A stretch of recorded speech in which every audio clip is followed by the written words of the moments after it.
So part 4A అనేది తర్వాత ఒక భారత రాజ్యాంగం అమెండ్మెంట్ ద్వారా అది రావటం జరిగింది.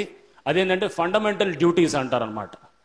అంటే ఒక సిటిజన్గా ఒక భారతదేశంలో ఉన్నటువంటి ప్రతి వ్యక్తి కానీ అతని బాధ్యతలుగా ఏం తీసుకోవాలంటే కనుక అది ఆ చాప్టర్లో క్లియర్గా ఉంది. సో ఎక్కువ వైలేట్ అయ్యేది రాజ్యాంగంలో ఈ 2 చాప్టర్స్ అనమాట. అంటే ఒకటక్కడ ఫర్ ఇన్స్టెన్స్ పార్ట్ 4Aలో చూస్తే ఏది మనం మద్యం అనేది దాన్ని పూర్తిగా మనం ప్రొహిబిషన్ వైపు పోవాలనేది పార్ట్ 4లో డైరెక్ట్ ప్రిన్సిపల్స్ ఆఫ్ స్టేట్ పాలసీలో చెప్తారు. కానీ మనం చూస్తే నీళ్ల కన్నా మనకి ఎక్కువ సారా కానీ లేకపోతే విస్కీ కానీ దొరుకుతూ ఉంటుంది అనమాట. సో ఉదాహరణకి అంటే direct principles of state policy. అట్లానే ఇటు వచ్చేటప్పటికి మనం ఫండమెంటల్ డ్యూటీస్లో వచ్చేటప్పటికి ప్రతి వ్యక్తి కూడా చాలా బాధ్యతతోటి అతను సిన్సియారిటీ తోటి అతను విధులు నిర్వహించాలనేది అది చూస్తే మన దేశంలో అది చాలా చాలా తక్కువగా పాటిస్తూ ఉంటారు. సో దీనికి ఉదాహరణ కూడా మళ్ళీ మీరు ఒకసారి సింపుల్ ఎగ్జాంపుల్, ఈ మధ్య మేము క్లీన్ ఖమ్మం డిస్ట్రిక్ట్ ప్రోగ్రామ్ అనేది స్వచ్ఛ భారత్ మిషన్లో భాగంగా మనం ప్రోగ్రామ్ మొదలెడితే దాదాపు మనం ఒక 3 నెలల క్రితం ఒకసారి ఖమ్మం పట్టణంలో మనం క్లీన్ ఖమ్మం అని తీసుకుంటే దాదాపు 800 ట్రక్కుల చెత్త వచ్చింది. సో ఈసారి మనం ప్రోగ్రామ్ని ఇంకొంచెం ఎక్కువ దాన్ని ఎక్స్టెన్సివ్గా మనం చేస్తే దాదాపు 10,000 లారీల చెత్త తీసాం. బట్ తీస్తున్నప్పుడు మనకు అర్థమైంది ఏంటంటే దాదాపు ఇది తీయాలంటే ఈ జిల్లాలో 5 లక్షల 6 లక్షల లారీల చెత్త తీస్తే తప్ప ఒక కొలిక్కి రాదు అనేటటువంటి భావన అనేది ఇప్పుడు అర్థమైంది అనమాట. అంటే ఇంత చెత్త పోవడానికి కారణం ఏంటంటే మనలో ప్రతి వాళ్ళలో ఉన్న నిర్లక్ష్యం. ఆ నిర్లక్ష్యం అనేది ప్రతి వాళ్ళు కూడా వాళ్ళ ఇల్లు వాళ్ళు శుభ్రం చేసుకుంటారు, పక్కన ఇల్లు ఎట్లున్నా పర్వాలేదు అనుకుంటారు. ఈ భావన అందరిలో ఉంటుందని నేను అన్ను. 80% మంది అందరూ కూడా జనరల్గా లా అబైడింగ్ ఉంటారు, సొసైటీ పరంగా బాధ్యతలతోటి ఉంటారు. బట్ ఒక 20-15% వచ్చేటప్పటికి కొంత నిర్లక్ష్య ధోరణి, ఏముందిలే మనకు కాదులే చట్టాలు లేకపోతే మనకు కాదులే ఈ రెగ్యులేషన్స్ అనుకునేటువంటి భావన ఆ 15-20%లో ఉంటుంది. ఆ 15-20% వల్ల తక్కిన 80% కూడా ఇదే దారిలోకి వచ్చేయటం జరుగుతుంది అనమాట. సో ఇదే మళ్ళీ సపోజ్ అమెరికాకి వెళ్ళాం అనుకోండి. అమెరికాకి వెళ్ళేటప్పటికి అక్కడ మనం చెత్త వేయాలన్నా రోడ్డు మీద వేయరనమాట. ఎందుకు వేయరు?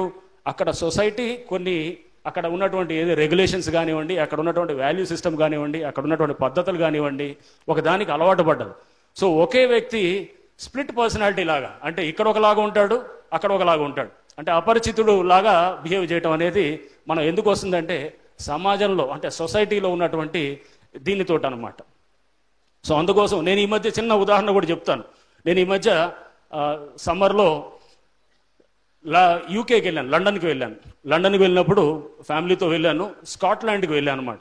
స్కాట్లాండ్లో అక్కడ మామూలుగా ఏమంటారంటే స్కాట్లాండ్ హైలాండ్స్ అని అంటారు, మీకు తెలుసు. అదంతా ఏంటంటే అడవుల్లాగా ఉంటాయి. ఆ స్కాట్లాండ్ హైలాండ్స్కి వెళ్ళినప్పుడు అక్కడ కారులో వెళ్తూ ఉన్నాం. మా దగ్గర ఒక కారు డ్రైవరు డేవిడ్ అని చెప్పి అతను వచ్చాడు మాతోటి. అతను బుద్ధిస్టు. మనం జనరల్గా అనుకుంటాం అనమాట వీళ్ళు ఎట్లా ఉంటారు, వీళ్ళంతా పొద్దున్న లెగిస్తే వీళ్ళు ఏంటంటే వీళ్ళు రోజు ఇది మాంసాహారం లేదా మద్యం ఇట్లా అనేది. అతను నాన్ వెజిటేరియన్ తినడు, ఎక్కడ మద్యం తీసుకోడు, బుద్ధిస్టు. అటువంటి అతను మా డ్రైవర్గా వచ్చాడు. వచ్చినప్పుడు నేను ఒక చోట మా అబ్బాయి అతను 6th క్లాస్ చదువుతున్నాడు. ఒక అరటిపండు తిని ఊరిన అట్లా ఊరి బయట ఎక్కడో అడవుల్లో చెట్లలో ఒక అరటి తొక్కను పడేసినప్పుడు అతను తీసి వెంటనే కారులో పెట్టాడు. నేను ఏంటి డేవిడ్, ఏంటి ఇట్లా నువ్వు అది ఎక్కడో చెట్లలో పడేసిన దాన్ని కూడా నువ్వు తీసి లోపల పెడుతున్నావేంటి, అది బయోడిగ్రేడబుల్ కదా, అది అట్లా కలిసిపోతుంది కదా అని అంటే, లేదు మీరు అట్లా దాంట్లో వేయటం అనేది మీరు వేశారు బాగానే ఉంది, కానీ అది ఒక అలవాటుగా మారి రేపు ఎక్కడంటే అక్కడ మీరు అలవాటును మార్చుకోరనే దాంతో మేము ఇట్లా తీసి కారులో పెట్టుకుంటున్నాం అని చెప్పేసి చెప్పాడు అన్నమాట. సో ఇది అంటే మన నైజాన్ని మనం చూస్తే గనక ఒకసారి మనం విశ్లేషిస్తే ఒక చిన్న కథ కూడా నాకు గుర్తు ఉంటుంది, జనరల్గా గుర్తు వస్తుంటుంది. ఒక రాజు ఏం చేస్తాడంటే ఒక ఇంటి బయట అంటే అతని రాజవాసం బయట అతని ప్యాలెస్ బయట ఒక పెద్ద వెసల్ పెడతాడు, ఒక పెద్ద యుటెన్సిల్ లాంటిది పెట్టి ప్రతి వాళ్ళు వచ్చేసి దాంట్లో అక్కడ రాజ్యంలో ఉన్న వాళ్ళు ప్రతి వాళ్ళు వచ్చేసి తలా మీకు ఒక గ్లాసు పాలు పోసి వెళ్ళమంటాడు అనమాట. ప్రతి వాళ్ళని ఒక గ్లాసు పాలు పోసి వెళ్ళమంటే అట్లా అందరూ సాయంత్రం అయ్యేటప్పుడు చూసుకుంటే దాంట్లో అన్ని నీళ్ళే ఉంటాయి అనమాట. పాలు తక్కువ ఉంటాయి, నీళ్ళు ఎక్కువ ఉంటాయి అనమాట. ఏంటంటే ప్రతివాడు నేను ఒక్కడిని నీళ్లు పోస్తున్నా కదా, తెలియదు కదా, పక్కనోడు ఎట్లా పాలు పోసి ఉంటాడని చెప్పేసి చూసుకుంటే అంతా నీళ్ళే ఉంటాయి తప్ప కానీ పాలు ఉండదు అనమాట. సో అది మన స్టేటస్ అనమాట. సో సొసైటీలో జరుగుతున్న దానికి నిదర్శనం ఇటువంటి కథలు, ఇటువంటి ఉదాహరణలు అన్నమాట. రైట్. ఎంతసేపు మనల్ని మనం క్రిటిసైజ్ చేసుకోవటం, మనల్ని మనం ఏంటంటే దేశాన్ని తిట్టడం అనేది అది కరెక్ట్ కాదు. దేశం అంటే ఎవరు? మనమే. చట్టాలన్నీ అద్భుతమైన చట్టాలే ఉంటాయి, మీకు క్లియర్గా చెప్తున్నాం. చట్టాలు, చట్టసభలు చేసినటువంటి చట్టాల్లో 100% కాదు 200% అద్భుతమైన చట్టాలు ఉంటాయి. దాన్ని ఆచరణ చేసేది, దాన్ని అమలు చేసే విధానాల్లోనే తేడా అన్నమాట. అట్లానే మనలో కూడా, మన డ్యూటీస్లో కూడా ఏంటంటే మనందరం కూడా ఏంటంటే ప్రతివాడు చూస్తుంటాం, ట్రాఫిక్ లైట్ దగ్గర ఎవరో ఒకవేళ కానిస్టేబుల్ లేకపోతే ఒకలాగా ఉంటాం, కానిస్టేబుల్ ఉంటే ఇంకొకలాగా ఉంటాం. సో అంటే ప్రతినిత్యం కూడా మనల్ని ఎవడో వాచ్ చేస్తుంటేనే మనం ఒకలాగా ఉంటాం అనేది ఒక పద్ధతి మనం అలవాటు అయింది. ఈ పద్ధతులు అలవాటు అవ్వడానికి, పద్ధతులు అలవాటు అవ్వాలనేది కూడా ఎట్లా అవుతాయి? మనం జనరల్గా ఏం చేస్తాం? కుడి చేత్తో అన్నం తింటాం, అలవాటుగా చేసుకుంటూ ఉంటాం. కుడి చేత్తో అన్నం తింటూ ఉంటాం. లేకపోతే కనుక దేవుడి దగ్గర గుళ్ళోకి వెళ్ళేటప్పుడు చెప్పులు వదిలేసి మనం దండం పెట్టుకుంటుంటాం.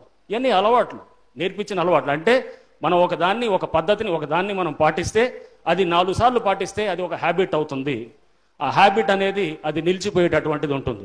సో మనం తీసుకున్నటువంటి, మనం ఏ పద్ధతులు అయితే మనం అవలంబిస్తామో, మీరు కనుక మీరు ట్రాఫిక్ సిగ్నల్ దగ్గర మీరాగి 10 మంది ఆగుతుండేటట్టు కూడా మీరు ఒకళ్ళు, ఇద్దరు, ముగ్గురు ఇట్లా మొదలైతే గనక ఏదైనా కానీ కూడా మీరు గుర్తుపెట్టుకోవాలి, మీరు మొదలెట్టే దానికి మీరు ఎప్పుడు కూడా ఒంటరిగా ఫీల్ అవ్వద్దు. మీరు ఒంటరిగా ఫీల్ అయితే గనక అది తప్పకుండా మీరు తప్పు చేస్తున్నట్టు. ఎందుకంటే ప్రతి 1000 మైళ్ళ సుదీర్ఘ ప్రయాణం అయినా కానీ కూడా గుర్తుపెట్టుకోండి, ఒక అడుగుతోటే స్టార్ట్ అవుతుంటుంది అన్నమాట. సో ఆ అడుగు అనేది ఎప్పుడైనా కానీ కూడా మీరు మొదట వేస్తున్నప్పుడు మీరు ఒంటరిగా మీరు ఫీల్ అవ్వాల్సిన అవసరం లేదు. దాన్ని మీరు తప్పకుండా కొంత క్రిటిసిజం వస్తుంటుంది.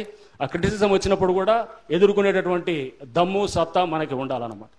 సో ఆ క్రిటిసిజం వచ్చినా కానీ కూడా, ఎప్పుడైనా కానీ కూడా సులభమైన పద్ధతులు అనేది చాలా, అందరూ తీసుకునే పద్ధతులు చాలా ఈజీ అనమాట. మనకి కష్టతరంగా జనరల్గా సొసైటీలో జనరల్గా యాక్సెప్ట్ కానిటువంటి దాన్ని చట్టబద్ధతగా, న్యాయబద్ధతగా కరెక్ట్ అయిన దాన్ని మనం పోతున్నప్పుడు తప్పకుండా కొంత మనకి క్రిటిసిజం ఉంటుంది. కానీ తప్పకుండా ఫైనల్గా గెలుపు అనేది ఎప్పుడైనా కానీ కూడా మనం ఏంటంటే సిన్సియారిటీ తోటి, కమిట్మెంట్ తోటి చేస్తే మిమ్మల్ని ఏంటంటే ఏది కూడా మిమ్మల్ని వెనక్కి లాగలేదు, ఏ శక్తి కూడా మిమ్మల్ని ఆపలేదు అనమాట. సో అందుకోసం మీరు మంచిగా ఇప్పుడు ఈ ప్రోగ్రామ్స్ అన్ని చూసారు, ఇందాక చాలా చక్కగా చూపించారు. ఆ బ్యాంబూకి సంబంధించినటువంటిది నేను అడిగాను, మీరు ఆపేశారంటే నేను కూడా చూస్తానని చెప్పేసి. చాలా బాగుంది. అంటే ఏంటంటే ఒక వ్యక్తి ఎదగాలంటే గనక ఫస్ట్ జరిగేటటువంటి ఆ గ్రోత్ అన్నింటిని కూడా, ఒక మనిషి తయారవ్వాలంటే గనక అది ఒక్క రోజుతోటి కాదు. అది కావాలంటే గనక అది మీరు ఇప్పటి నుంచో మొదలెట్టచ్చు. ఇప్పటిదాకా మీరు ఇంకొకటి, మీరు గతంలో కూడా చెప్తూ ఉన్నాను, స్కూళ్ళు, కాలేజ్ పిల్లలందరికీ కూడా అకాడమిక్ ఎక్సలెన్స్ అనేది, లైఫ్లో ఎక్సలెన్స్ అనేది రెండు ఒకటి కాదు. ఫస్ట్ గుర్తుపెట్టుకోవాలి. మీరు చదువులో బ్రహ్మాండంగా చేస్తున్నారంటే, జీవితంలో తర్వాత బ్రహ్మాండంగా చేస్తున్నారంటే అది కానే కాదు. సో చాలా సందర్భాల్లో నా 10th క్లాస్ నా ICSE సర్టిఫికెట్ నాకు ఇప్పుడు పనికొచ్చేది డేట్ ఆఫ్ బర్త్ చూపించుకోవడానికి తప్ప దేనికి పనికిరాదు. ఓకే.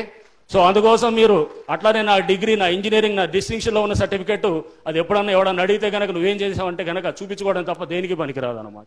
సో దేనికి అందుకోసం నువ్వు ఇంకోటి ఉద్యోగంలో వచ్చినంత మాత్రాన ఏదో IAS, IPS లేదా ఇంకేదో నేనేదో డాక్టరో లేదా ఇంకే ఇంజనీర్ అయితే కనుక మనకేమి కొమ్ములతోటి రాలేదు, అండ్ మనం ఏది పెద్ద నిర్వాహకం చేసలేదు. ఆ తర్వాత నువ్వు సొసైటీకి ఎటువంటి ఇంపాక్ట్ చేస్తున్నావు అనేది దట్ ఈస్ వాట్ మ్యాటర్స్ అన్నమాట.